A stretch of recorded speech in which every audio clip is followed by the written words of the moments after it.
बोलो कोई प्रॉब्लम यहां तक? अब 8 के बाद ये जो 9th नंबर है, वहां उस 9th नंबर में आने से पहले अब इसमें देख लो, रेनिंग का मतलब हो गया कि बारिश की बात कर रहे हैं। यानी कि अगर हम मौसम की बात करें, यानी कि सीजन की बात करें, उसके बाद गेटिंग डार्क यानी डे का डिफरेंट टाइमिंग की बात करें, मॉर्निंग, इवनिंग, नाइट, नून, ऐसा डिफरेंट टाइम की बात करें, ठीक है। उसके बाद समर, विंटर, ऑटम, स्प्रिंग यानी कि मौसम का, यानी कि आप जितने भी सीजन उसकी बात करोगे। उसके बाद मंथ की बात करें, फिर हम डेज की बात करें, फिर हम डेट्स की बात करें, ठीक है। यानी कि ये सब के साथ जो लगेगा वो आएगा इट।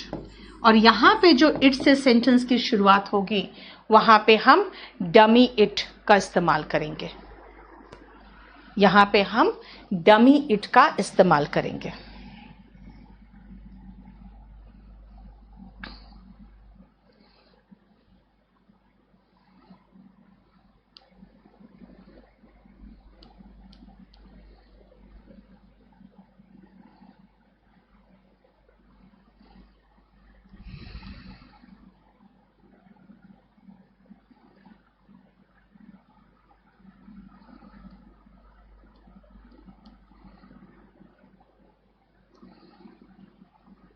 अब मैं आपका डाउट्स ले लूं, उसके बाद आगे बढ़ेंगे। थोड़ा सा डाउट्स कंसाइज करके पूछना, ज़्यादा एक्सपैंड मत कर देना। अभी पिक्चर क्लियर नहीं है, ऐसा कैसे है?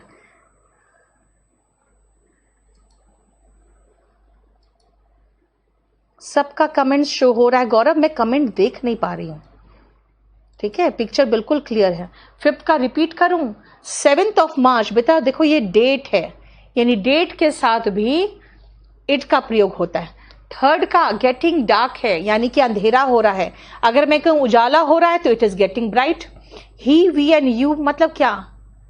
ही, वी एंड यू में मिक्स सेंटेंस में अगर नेगेटिव हो तब, बेटा मिक्स सेंटेंस में नेगेटिव हो तो आई को सबसे आगे रख देना। जो भी ऑप्शन में आई होगा उसको आगे रख देना। इट और इट्स में डिफरेंस क्या है? अभी मैंने पढ़ाया कहां है इट्स? अभी रुक जाओ ना। अगर क्या बोल रहे हो 5th सेंटेंस नेगेटिव वे में हो, कौन सा सेंटेंस 5th नेगेटिव में हो यार?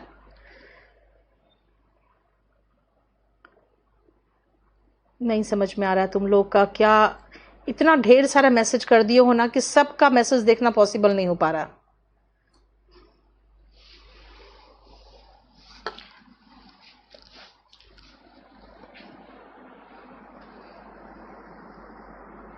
नहीं हो पाएगा अभी, छोड़ दो। हाँ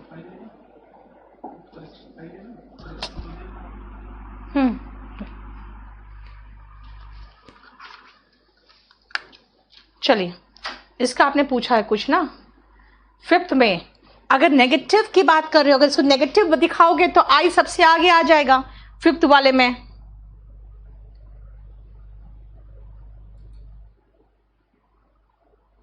थर्ड वाला फिर से समझाए, वर्क हार्ड है। जब वर्क हार्ड कर रहे हो तो सबसे आगे यू रखोगे ना, यू 231, यू, शी एंड आई।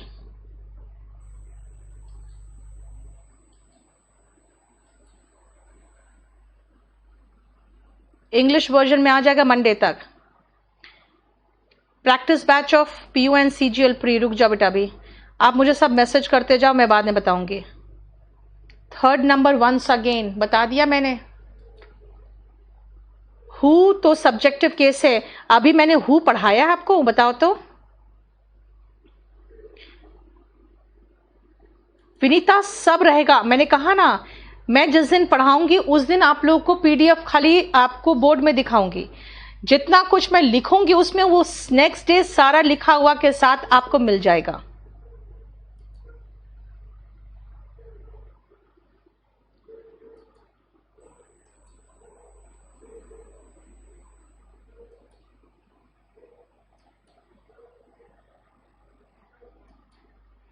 मैं सबका दूंगी, इसलिए निश्चिंत रहो, तुम लोग खाली पढ़ो बस।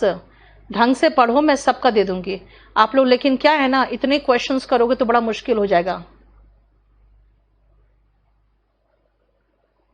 नीतीश वही तो मैं कर रही हूं, लेकिन बेटा एक बात बताओ ना, बहुत ज्यादा प्रूफ रीडिंग के बाद भी थोड़ी गलतियां रह जाती है, तभी मैं कह रही हूं कि मैं ऐसे उठा के बना के नहीं दे सकती हूं ना। ठीक है, आपको बनाऊंगी, एक बैच में पढ़ाऊंगी, फिर उसके साथ और जितना ऐड वैड करना है करने के बाद, उसमें सब कुछ ऐड करने के बाद, और उसके बाद फिर मैं आपको प्रोवाइड करूंगी। ठीक है, I help my sister to make her project होगा, खाली नहीं है कुछ तो मेक हर प्रोजेक्ट होगा। चलो क्लियर। अब आ जाओ नेक्स्ट, जो मैंने आपको कहा था कि पहले आप 8 तक देखो, 9th और 10th में बताऊंगी। अब सुनो ध्यान से, शेक द मेडिसिन प्रॉपरली, ठीक से मेडिसिन को शेक करो बिफोर गिविंग, किसको, इसी मेडिसिन को। तो मेडिसिन के लिए इट हुआ, यानी मेडिसिन को प्रॉपरली शेक करो। इसको किसी बच्चे को दे रहे हो तो उसके पहले मैं क्या कहूंगी कि बच्चे को देने से पहले मेडिसिन को शेक करो। तो shake the medicine properly before giving, क्या यही मेडिसिन की तो बात हो रही है, टू द चाइल्ड। ठीक है, अब आओ 10th नंबर। ये क्वेश्चन एग्जाम का सारा याद रखना कि एग्जाम्स के क्वेश्चंस बहुत ज्यादा है। ठीक है, सुनो ध्यान से। The book is well illustrated. Illustrated का मतलब होता है एग्जाम्पल्स गिवन, यानी इलस्ट्रेशन का मतलब ही एग्जाम्पल्स होता है। तो इलस्ट्रेटेड का मतलब हुआ examples given. And attractively bound. Attractively का मतलब होता है बहुत सुंदर, अट्रैक्टिव तरीके से। बाउंड का, बाइंड का फॉर्म है, देखो। और ये सेंटेंस पैसिव वॉइस में, इस सेंटेंस का एकदम लिटरल तरीके से समझोगे तो इसके बाद ये वर्ब का 3rd फॉर्म है, इसलिए ये सब मत समझो, खाली इतना समझो क्या है कि बुक में अच्छे से उदाहरण दिया हुआ है और बहुत सुंदर तरीके से इसकी बाइंडिंग की गई है। मेकिंग ऑल टुगेदर अ प्रेजेंटेबल वॉल्यूम। भाई ये जो बुक है ना, कैसा वॉल्यूम है, बहुत अच्छा दिखने वाला प्रेजेंटेबल वॉल्यूम है। लेकिन भाई मेकिंग किसको प्रेजेंटेबल वॉल्यूम, मेकिंग किसको, मेकिंग इट क्यों लगाया भाई, बुक के लिए कुछ तो लगाओगे। आगे के सेंटेंस बिना नाउन के तो बिना प्रोनाउन के थोड़ी बन जाएगा। ठीक है, अब आप कहोगे कि मैम 9th में और 10th में आपने अभी कहा था कि नाउन के साथ प्रोनाउन नहीं आता, यहां पे नाउन के साथ प्रोनाउन क्यों लगाया। ध्यान से सुनो, शेक द मेडिसिन प्रॉपरली, यहां तक ये एक सेंटेंस है, बिफोर एक कंजंक्शन का काम करते हुए इसको जोड़ रहा है। ठीक है, उसी तरह से, हालांकि बिफोर यहां क्या है, प्रेपोजिशन के फॉर्म में है। गिविंग किसको, giving it to the child. इसी तरह से यहां पर भी, यहां पे गिविंग के बाद एक नया वाक्य की तरह जुड़ रहा है। सेम यहां पर भी ये वेल इलस्ट्रेटेड और एक्टिवली बाइंडिंग किया हुआ है। मेकिंग किसको अट्रैक्टिव वॉल्यूम, मेकिंग किसको प्रेजेंटेबल वॉल्यूम। भाई मेकिंग इट कौन है, बुक है। इसका मतलब है कि 9th और 10th को बहुत ध्यान से देखो। 9th और 10th में यह कहा गया है कि आप जब किसी नाउन के लिए प्रोनाउन लगाना चाहते हैं तो उस नाउन के अकॉर्डिंग लगाओ। मेकिंग किसको अ प्रेजेंटेबल वॉल्यूम नहीं पता तो मेकिंग इट लगाओ। मेकिंग इट कौन है, वही बुक है। कि बुक को इतना सुंदर से एग्जाम्पल्स दिए हुए हैं, इतनी सुंदर से बाइंडिंग की गई है कि इसको एक बहुत प्रेजेंटेबल वॉल्यूम बना दिया गया। वॉल्यूम का मतलब यह, जैसे मेरा बुक है वॉल्यूम 1 वॉल्यूम 2 है ना, तो पहला बुक को वॉल्यूम है।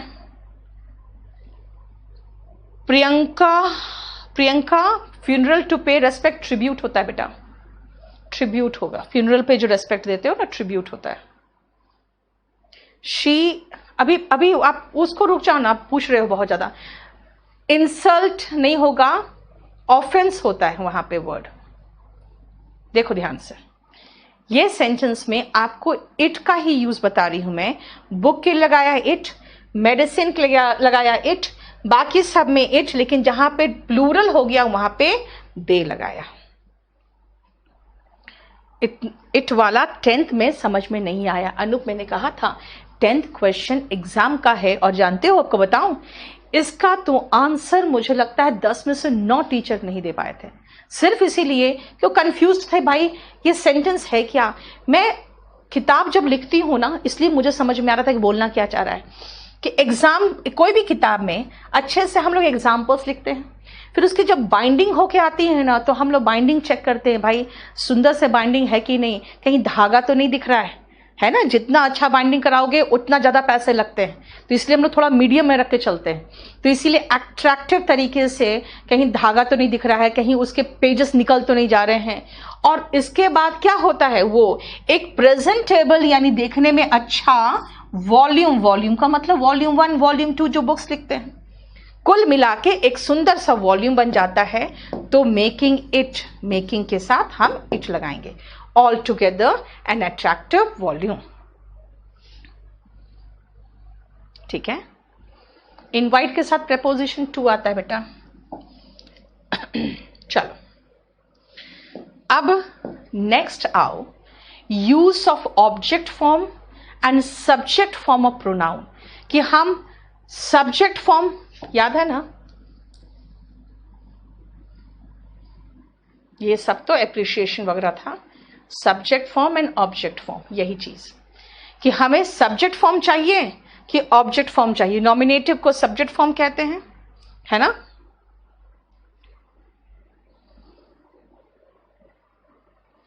मदर कौन सा नाउन है, अगर रिलेशन की बात करोगे तो मदर प्रॉपर नाउन है। ठीक है, dummy, non living animal, baby तीनों के लिए होता है बेटा, लेकिन डमी तो तब होता है जब समझ में नहीं आता है किसके लिए हो रहा है। सोनाली, आज कंपल्सरी इंग्लिश का बैच नहीं हो पा रहा है, उसका एक तो 2 रीजन हो गया। पहला तो था कि मैंने भी थोड़ा सा कहा था, लेकिन फिर मैं रेडी हो गई थी क्योंकि मेरे बेटे का तबीयत ठीक नहीं है, उसको फीवर आ गया था। और फीवर आता है अब ना तो बड़ा डर लगता है, बहुत भयानक सा डर लगने लगता है। कल रात भर बहुत ज़्यादा मुझे डर महसूस हो रहा था। और ऐसे सिचुएशन है दिल्ली में कि आप किसी हॉस्पिटल में भी लेके नहीं जा सकते हो, किसी डॉक्टर को भी नहीं बुला सकते, क्योंकि सारे डॉक्टर्स इन्फेक्टेड हो रहे हैं यहाँ पे। बचना है तो डॉक्टर से दूर रहो, ये हालत है, हॉस्पिटल से दूर रहो। तो इसीलिए घर में ही उसको इलाज कर रहे थे। लेकिन फिर हुआ क्या, मैंने इन लोग सोचा था कि शायद संडे को कोई क्लास नहीं है तो कल हम लोग सर्वर अपडेट करेंगे। मैंने कहा मेरी 3 क्लासेस होगी कल, तब हड़बड़ा गया। तब कहा कि फिर आपको 7 बजे से पहले आज छोड़ना पड़ेगा, तब जाके हम लोग सर्वर अपडेट करके 2 बजे तक रेडी होंगे, तब आपका क्लास चल पाएगा 3:30 से। तो उन्होंने तब मुझे कहा कि आप छोड़ दो, इसलिए आज इसके बाद का क्लास नहीं होगा। ठीक है संजीव, थोड़ा सा वेट करो बेटा। मैं आपको एक ही चीज सजेस्ट करूंगी, थोड़ा सा वेट करो। आपको खुद महसूस होगा कि एक तो मेरे हैंडराइटिंग में आपको मेरा टाइप किया हुआ ना मटेरियल मिल रहा है, आपको खुद महसूस होगा कि बहुत अच्छे से एक एक चीज क्रिस्टल क्लियर होगा। और मैं जब पढ़ाऊंगी उस समय आपको सिर्फ बोर्ड पे दिखेगा। नेक्स्ट डे केडी टीम का मैसेज आया था। उगम, मुझे मैसेज करना क्या आया था बता देना जरा सा। और इसीलिए क्योंकि बहुत अच्छे से आपके लिए मैं मेहनत कर रही हूँ, कोशिश मेरी यही है। प्रीवियस ईयर सारा एक साथ जब आपको दूंगी ना, आपको खुद महसूस होगा मैंने क्या दिया है। आ जाओ, इट इज मी, आप ध्यान से सुनना। मैं हूं भाई, मैं हूं, मेरे पर किसी ने काम थोड़ी किया। वर्ब के बाद आता है तो कहते हैं भाई देखो आपने जो पढ़ाया था बिल्कुल वही तो पढ़ रहे हैं हम लोग, कि वर्ब के बाद आपने कहा था ऑब्जेक्ट फॉर्म, तो ऑब्जेक्ट फॉर्म तो ठीक है मी। लेकिन सुनो ध्यान से, ये sentence Wren and Martin, Michael Swan, Norman Lewis सब कहता है बिल्कुल सही है, क्योंकि उनका कहना है कि अगर मी को आई में चेंज करोगे तो ओवर करेक्ट हो जाएगा, एक्सट्रीमली फॉर्मल हो जाएगा। ओवर करेक्ट, एक्सट्रीमली फॉर्मल मतलब अब वो जो बोल रहे हैं उनको मुझे मतलब नहीं है। मेरा है क्या एसएससी या रेलवे या बैंक क्या ऐसे क्वेश्चंस पूछती है? बिल्कुल पूछती है। और वो कहेगी कि भाई मी को हटाओ और आई लगाओ। अब ऐसा क्यों? वर्ब के बाद तो ऑब्जेक्ट फॉर्म है जो अभी पढ़ के आए, वर्ब के बाद ऑब्जेक्ट फॉर्म है। लेकिन मैंने क्या कहा था यहां पे, मैं हूं, तो मैं हूं कैसे बोलूं? कुछ लड़के कहते हैं मैम बोल दीजिए आई एम। अरे भाई आई एम सेंटेंस कंप्लीट नहीं है। आई एम क्या? I am sad, I am happy, I am a teacher, कुछ तो एडजेक्टिव या नाउन लगाओगे तब ना सेंटेंस कंप्लीट होगा। तो मैं हूं का सेंटेंस अगर सोचोगे आई एम है तो गलत है। ओके, आ गया मैसेज सर्वर मेंटेनेंस का। ओके, आई एम अगर लगाओगे तो वो गलत होगा। इसी पे एक जोक है। एक बार क्लास चल रही थी स्पोकन इंग्लिश की, तो टीचर ने कहा कि कोई भी हिंदी में नहीं बोलेगा। अब एक लड़के को बहुत तेज प्यास लगी, उसने पूछा पानी है? तो उसने अपने दोस्त से पूछा वाटर इज? उसके दोस्त ने कहा यस।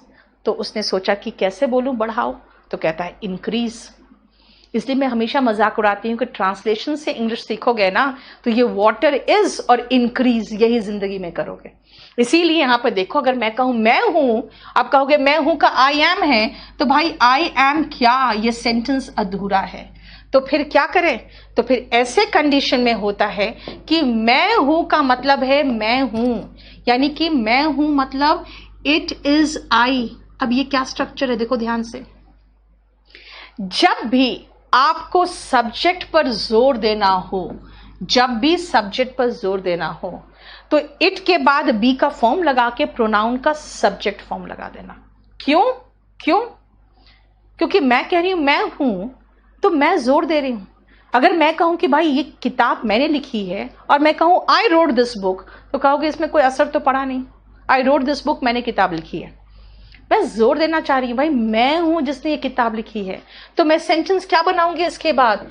मैं बनाऊंगी it is I who wrote this book.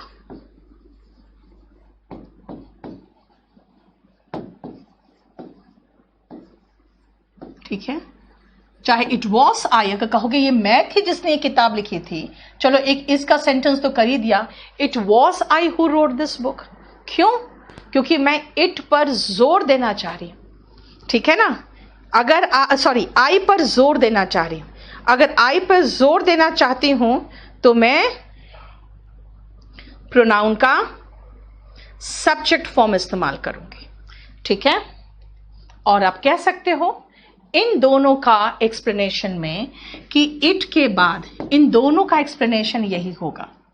ठीक है? इट के बाद अगर बी का कोई भी फॉर्म देखो, इज का या वॉज का, क्योंकि इट के साथ तो इज चलेगा, इट के साथ एम तो आता नहीं है, इट के साथ वर तो आता नहीं है, तो अगर कोई फॉर्म देखो तो उसके बाद जो प्रोनाउन आएगा ना वो सब्जेक्ट फॉर्म ऑफ प्रोनाउन आएगा। ये ध्यान रखना। ठीक है?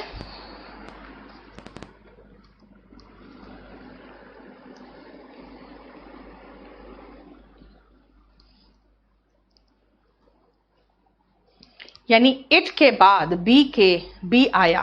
For dummy it is use for non living B, dummy के रूप में भी इंट्रोडक्टरी सब्जेक्ट। पंकज ने सबसे अच्छा वर्ड दिया कि अगर हमें पता नहीं किसका इस्तेमाल करें तो हम डमी के रूप में इंट्रोडक्टरी सब्जेक्ट के रूप में यूज करते हैं। ठीक है? It is I who helped the migrant. Yes, very good. ये मैं हूं जिसने माइग्रेंट्स को हेल्प किया है। लोकेश, रेलवे में इंग्लिश जो आप लोग का अब जो एग्जाम आया है ना बेटा लोकेश, अब जो आया है लोको पायलट वगैरह का, फिर अभी जो आपका एनटीपीसी का निकला था, तब इंग्लिश हटा के उसने डिफरेंट पैटर्न में लगाया है। वरना पहले रेलवे के एग्जाम में खाली इंग्लिश ही तो था, इंग्लिश, मैथ्स, रीजनिंग और जीएस था, कुछ भी नहीं। और जानते हो इस बार जो एनटीपीसी का नौटंकी था ना कि ऐसे लेवल का एग्जाम, ऐसे, मैंने कहा यार एक एग्जाम तो लेने की औकात नहीं होती। अब ये डिफरेंट लेयर्स बना दिया कि भाई इतना का हम ऐसा लेंगे, इस एजुकेशन का इतना लेंगे। हम समझ रहे थे उस समय नौटंकी हो जाएगी, और देखो नौटंकी हुआ पड़ा है। ठीक है? इट इज शी, ठीक है, it is I, it is she, it is ही, लेकिन हिम मत लगाना, हर मत लगाना, it is he, it is आई, कुछ भी लगा दो। ठीक है? क्लियर? कोई बात?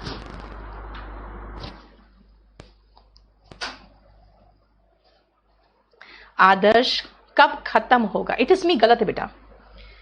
रुद्र इट इज मी गलत है, हालांकि बड़े बड़े ग्रामेरियंस कहते हैं यार चलेगा। मेरा कहना है कि ठीक है चलेगा, इट इज मी बोलो, धड़ल्ले से बोलो, स्पोकन में कोई फर्क नहीं पड़ता। ग्रामर में तो इस पर क्वेश्चंस आते हैं, मैं क्या करूं। ठीक है, ये है प्रोनाउन का सब्जेक्ट फॉर्म। कुछ मत लिखो, जो भी मैं अभी लिखवा रही हूं सब नेक्स्ट क्लास में, मैंने कहा ना आपको, अभी आप पढ़ोगे, कल नहीं, कल तो संडे है, कल तो कोई मेरा स्टाफ नहीं आता है, मैं ही पागल हूं जो काम करती हूं, बाकी सारे मेरे स्टाफ आराम करते हैं कल। ठीक है, आपको मंडे को 12 बजे तक ये मिल जाएगा। ठीक है, और अभी आप लोग पुराने जमाने के हो, है ना, तो कुछ लड़कों को लग रहा है कि नहीं मैम हम लोग लिखना चाहते, तो लिखो, आपकी मर्जी। इतने देर तक है यहाँ पे पढ़ा हुआ, आप लिखो आराम से, लिख के आराम से पढ़ो। कोई जबरदस्ती है क्या कि मैं भी लिखूं? नहीं लिखूंगी मैं, मेरी मर्जी, नहीं लिखना चाहती, तुम्हें लिखना तुम लिखो। It is we, very good. It is it, it is they, ठीक है, इट इज वी, बिल्कुल सही है, यस, ठीक है। ही, शी, इट, भाई मैंने कहा प्रोनाउन का सब्जेक्ट फॉर्म। प्रोनाउन का सब्जेक्ट फॉर्म का मतलब ही बेटा प्रोनाउन का सब्जेक्ट फॉर्म। आप अब फिर मुझसे क्यों पूछ रहे हो? प्रोनाउन का सब्जेक्ट फॉर्म आता है इट और बी के बाद, तो ये सारे लगा दो ना। It is I, it is he, it is she, it is they, it is we, it is you, बस। ठीक है, आपकी मर्जी, कुछ भी लगा लो। अब आओ,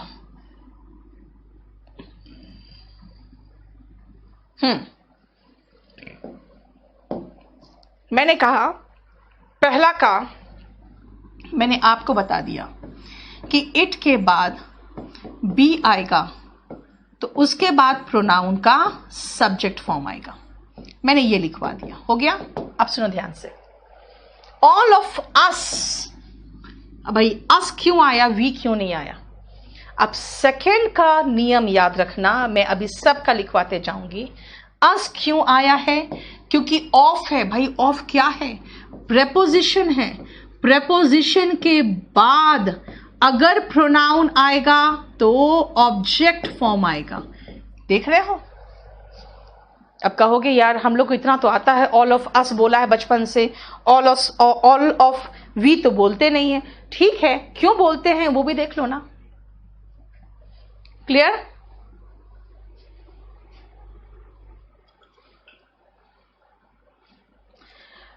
चॉइस इज योर्स। बेटा योर्स में पहुंच रही हो, अभी रुक जाओ ना।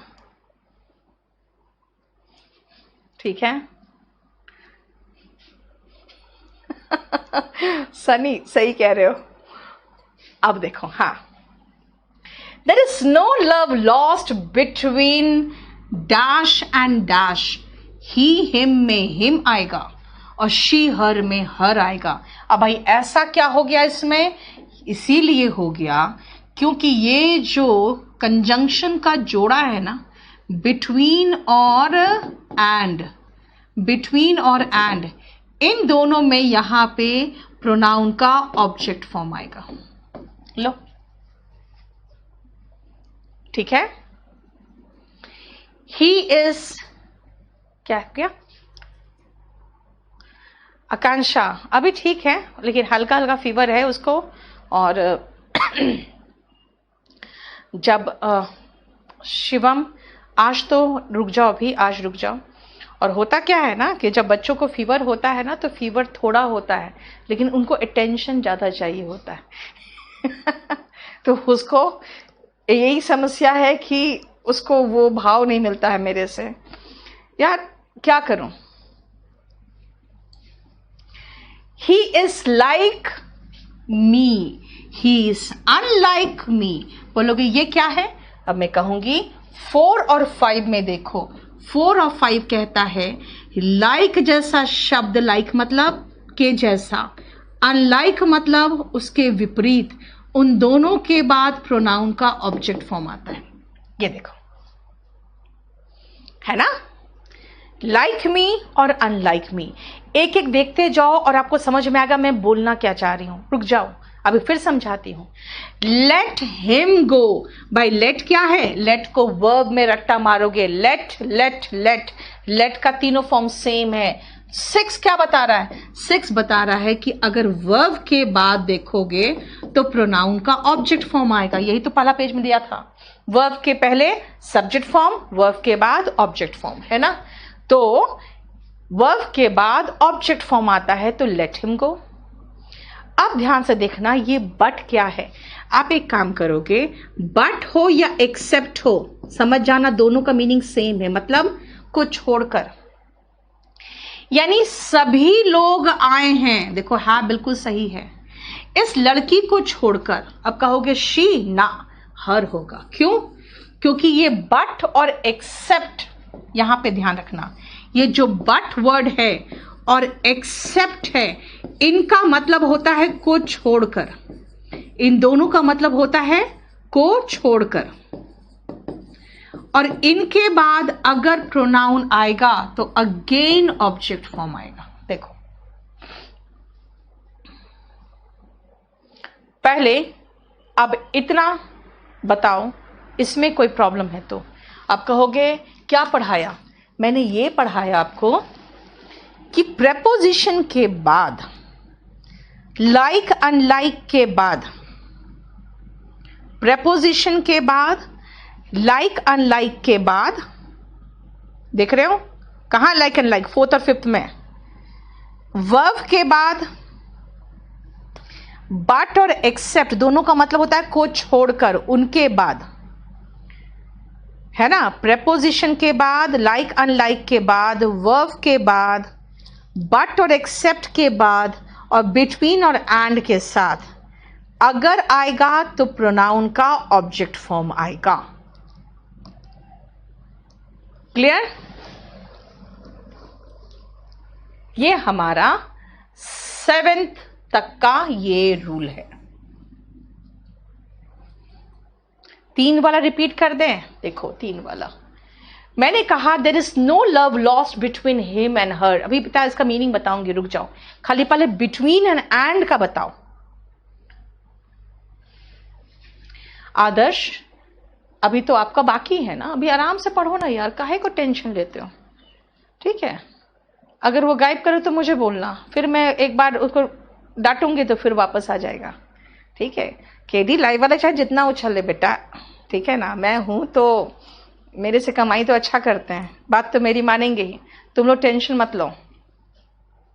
अब सुनो, अभी मैं बताऊंगी आपको, मीनिंग समझाऊंगी। अभी इसका मीनिंग तो समझाया नहीं, इसका समझाया नहीं, पहले इन दोनों को का मीनिंग समझाऊंगी। पहले उसके अलावा देखो मीनिंग समझो। पहला का मीनिंग है, कोई दरवाजा खटखटाया, पूछा कौन है, तो कहेगा मैं हूं। कैसे बोलेगा? It's I. इसी पर एक जानते हो जोक है, जोक नहीं, एक बहुत अच्छी कहावत है।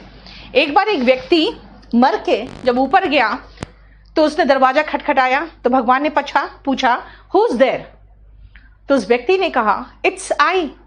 भगवान ने कहा thanks, at least one person has come who knows correct English, है ना। उसने क्या कहा? इट्स आई, क्योंकि इट्स मी बहुत कॉमन है, आराम से स्पोकन में चलता है, सारे बड़े ग्रामेरियंस उसको सही मानते हैं, लेकिन आपके इंग्लिश में आएगा तभी तो करना पड़ेगा। क्या करोगे आप?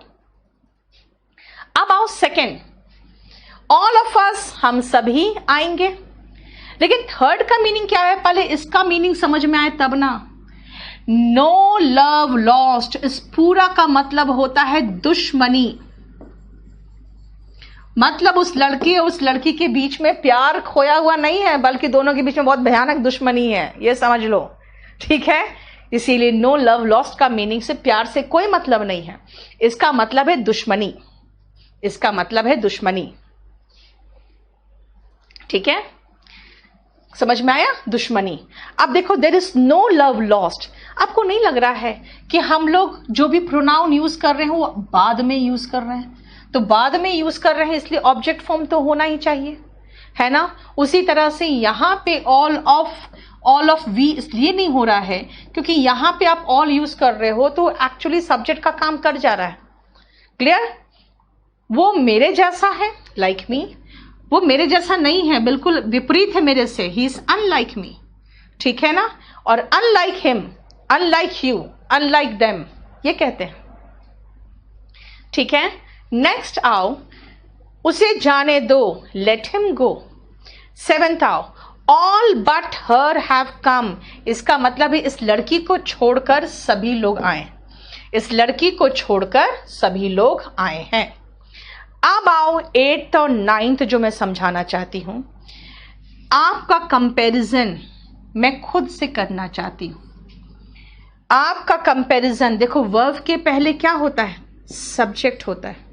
तो वर्ब के बाद क्या होना चाहिए? सब्जेक्ट होना चाहिए। क्यों? क्योंकि जब भी तुलना हो ना, तो सब्जेक्ट का सब्जेक्ट से हो और ऑब्जेक्ट का ऑब्जेक्ट से होना चाहिए। ठीक है? दिस मीन्स अगर मैं कंपैरिजन कर रही हूं, तो सब्जेक्ट का सब्जेक्ट से करूंगी और ऑब्जेक्ट का ऑब्जेक्ट से। तुम मेरे से बेहतर हो, तो आई होगा यहां पे। इसलिए यहां पे लिखना, सर 8 का लिखना नहीं है, आप समझो कि कंपैरिजन अगर होता है, अगर कंपैरिजन होगा तो सब्जेक्ट का सब्जेक्ट से होगा और ऑब्जेक्ट का ऑब्जेक्ट से होगा। ठीक है? पहले समझो, अगर कंपैरिजन होगा तो सब्जेक्ट का सब्जेक्ट से होगा और ऑब्जेक्ट का ऑब्जेक्ट से होगा।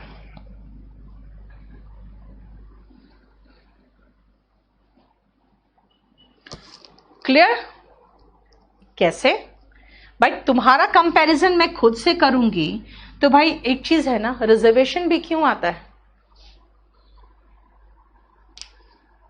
यस, रुको शशांक, अभी आ रही हूं, अभी रुको, मैं बता रही हूं। आपका कंपैरिजन करूंगी तो मैं खुद से करूंगी, तो मैं खुद को ऑब्जेक्ट के प्लेस पे लगा दूं और आपको सब्जेक्ट के प्लेस पे लगा दूं, तो हम दोनों की बराबरी का टक्कर कहां हुआ? कहते हैं शादी करो, बराबरी में करो, है ना? उसी तरह से जब आपका रिजर्वेशन क्यों हुआ? कहा कि भाई बराबरी में कुछ तो लाओ, तभी तो दोनों के बीच में आप कोई कंपटीशन कर सकते हो। इसी को तो पैरेललिज्म कहते हैं। पैरेललिज्म का मतलब होता है अगर नाउन की तुलना कर रहे हैं तो भाई नाउन से करो, वर्ब की तुलना करोगे तो वर्ब से करोगे ना, प्रोनाउन की तुलना करोगे तो प्रोनाउन से करोगे। इसका मतलब प्रोनाउन का सब्जेक्ट फॉर्म की तुलना करोगे तो प्रोनाउन के सब्जेक्ट फॉर्म से करो ना, है ना? कंपैरिजन हमेशा सब्जेक्ट सब्जेक्ट और ऑब्जेक्ट ऑब्जेक्ट के बीच में होता है। क्लियर? अब सुनो ध्यान से, कहोगे ऑब्जेक्ट का एग्जांपल दीजिए, तो चलो नेक्स्ट सुनो। और नेक्स्ट में आपको काफी कंफ्यूजन होगा। क्यों? पहले ध्यान से सुनना। अगर आप अपने फादर से पूछोगे कि आप मुझे ज्यादा प्यार करते हो कि मम्मी ज्यादा प्यार करती है ना, तो वो कम से कम मम्मी से तो डरेंगे, है ना? ऐसा तो नहीं बोलेंगे मैं ज्यादा प्यार करता हूं। वो क्या कहेंगे? वो कहेंगे मैं जितना प्यार करता हूं ना, तुम्हारी माँ भी तुम्हें उतना ही प्यार करती है। यानी वो कह रहे हैं मैं जितना प्यार करता हूं ना, किससे? तुमसे, तुम्हारी माँ भी उतना ही प्यार करती है। यानी माँ भी सब्जेक्ट है। यानी यहां पर इसका मतलब ये है कि ये दोनों सब्जेक्ट है जो इस ऑब्जेक्ट से प्यार करता है। यानी अगर आप I love you as much as she चुनोगे, इसका मतलब होगा कि मैं और तुम्हारी मां, यानी मैं और वो दोनों तुमसे प्यार करते हैं बराबर।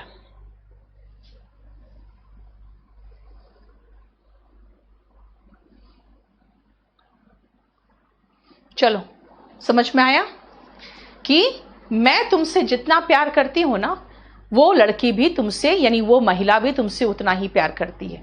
इसीलिए 9th में समझ में आ गया। ठीक है? अब अगर आप पूछोगे कि पापा आप मुझसे ज्यादा प्यार करते हो कि मम्मी से, है ना? क्या पूछोगे कि आप मुझसे ज्यादा प्यार करते हो कि मम्मी से? तो वो कहेंगे मैं तुमसे जितना प्यार करता हूं ना, तुम्हारी मां से भी उतना ही प्यार करता हूं। तो वो कहेंगे आई लव यू, यानी आप प्यार पाते हो उनसे, आप ऑब्जेक्ट हो, प्यार करने वाले वो सब्जेक्ट है। मैं तुमसे जितना प्यार करता हूं ना, तुम्हारी मम्मी से भी उतना ही प्यार करता हूं। यानी मम्मी भी प्यार पाने वाली ऑब्जेक्ट ही है। तो यानी कि ऑब्जेक्ट है, शी नहीं, हर होगा। देखो तो, इसलिए मैंने लिखा है बोथ करेक्ट। बोथ करेक्ट क्यों लिखा है? आप देखो ध्यान से, क्योंकि पहले में सब्जेक्ट टू सब्जेक्ट था कंपैरिजन, और दूसरे में ऑब्जेक्ट टू ऑब्जेक्ट कंपैरिजन है। समझे?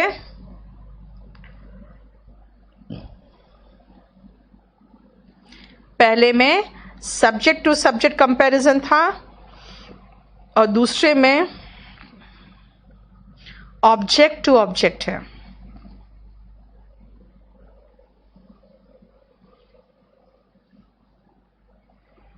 आया समझ में? इसीलिए जो आपने कहा ना मैम ऑब्जेक्ट टू ऑब्जेक्ट का एग्जांपल दीजिए बेटा, सब्जेक्ट टू सब्जेक्ट का क्वेश्चन आता है। क्यों? क्योंकि ये तो बड़ा आराम से हमने समझा दिया, अब इसमें तो दोनों आंसर निकल रहा है, तो आपको ऐसा कंफ्यूजिंग क्वेश्चन थोड़ी देगा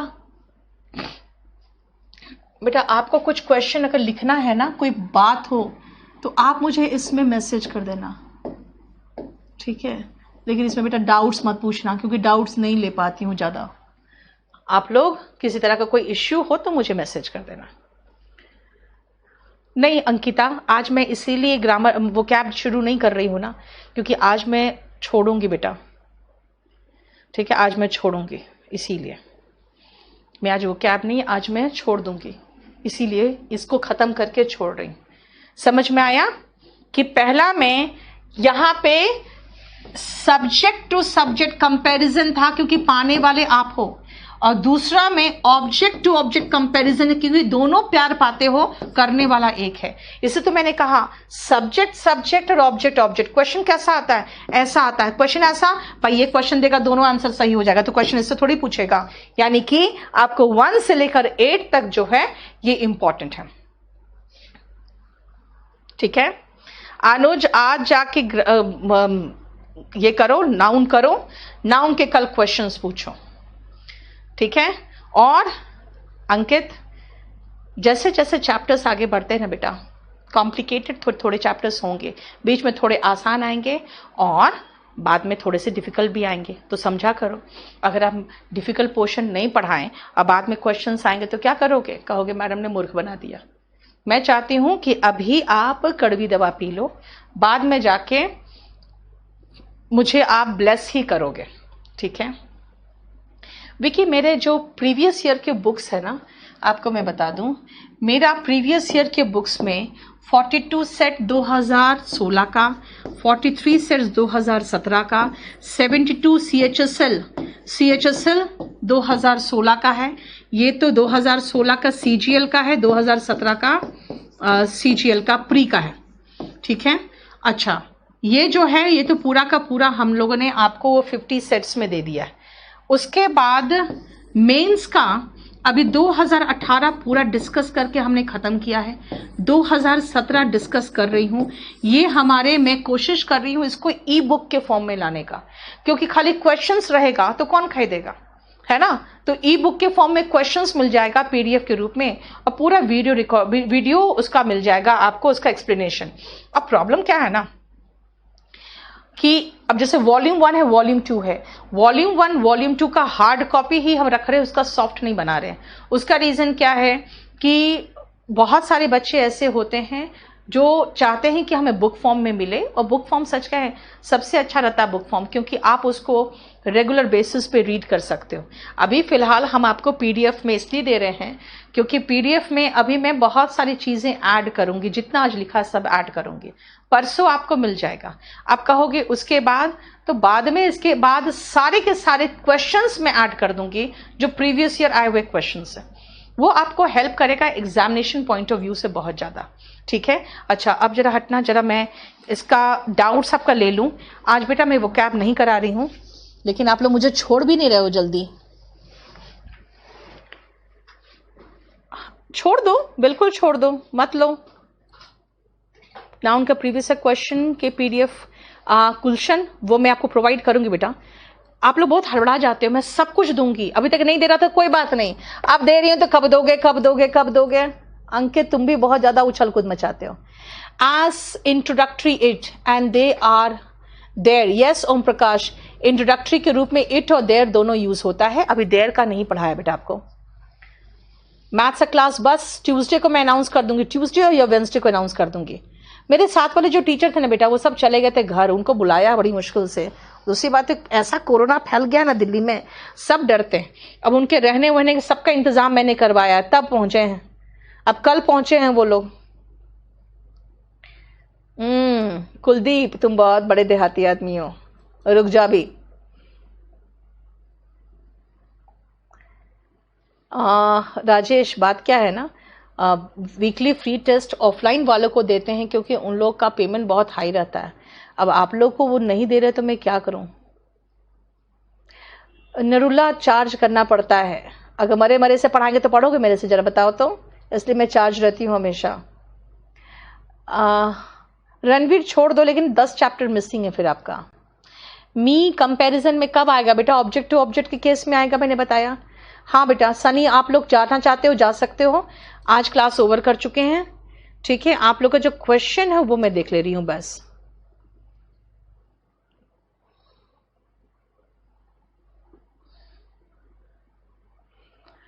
सर्वर मेंटेनेंस का आ गया, वेरी गुड।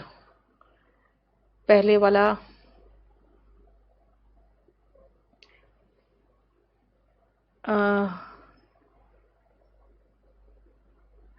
असिस्टेंट कमांडेंट के लिए बेटा आपको डिस्क्रिप्टिव भी लेना पड़ेगा, क्योंकि उसमें प्रेसी और ऐसे अलग से होता है।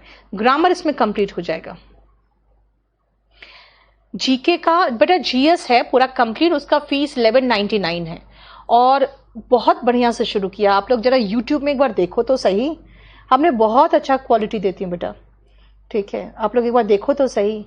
अभी तक आपके पास जो लोग आए थे वो इसीलिए टिके हुए थे क्योंकि हम लोग नहीं थे। ठीक है, अब लॉकडाउन में क्या करूं, मेरी तो गरीबी छा गई। मैंने कहा चलो अब ऑनलाइन आती हूँ। ऑनलाइन लेके आई हूं तो जानते हो ऑनलाइन वाले बेचारे बिल्कुल बुखला गए, सब परेशान है कि ये क्यों पहुंच गई।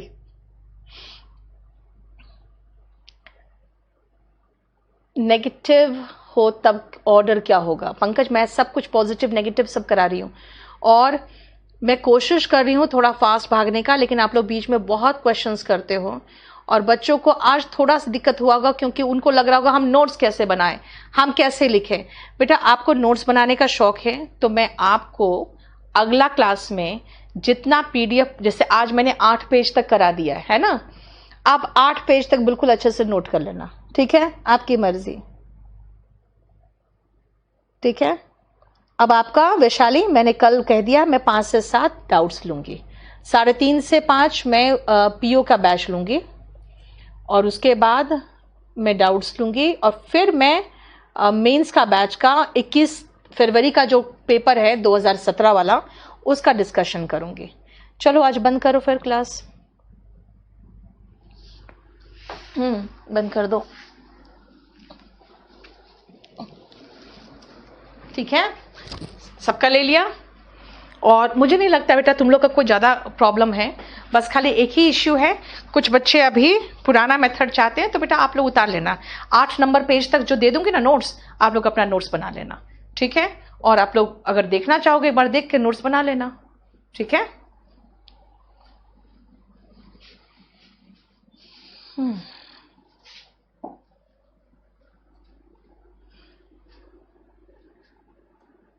देखो जतिन का उठा लो।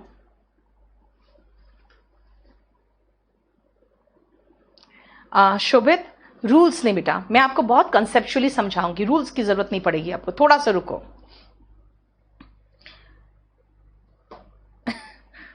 शशांक क्या हो गया, तेरा क्या रह गया?